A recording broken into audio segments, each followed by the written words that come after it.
bạn đi bông ôn sángประเภทนี้คือไปโจจัดมาแล้วเลยហើយអាហ្នឹងគឺវាអត់ផ្លែឈើហើយគឺមានទៅកើតែម្ដងបាទហើយនេះគឺជាផ្លែឈើដែលវាអត់ក៏វាអត់ហើយគឺវាកើតទៅក្នុងចុងច្រើនណាស់បងប្អូន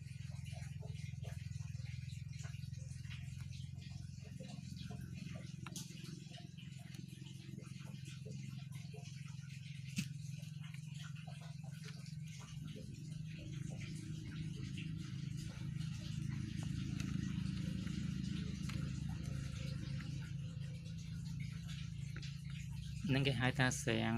គេសៀងបងប្អូនសៀងតិចផ្លែឈើ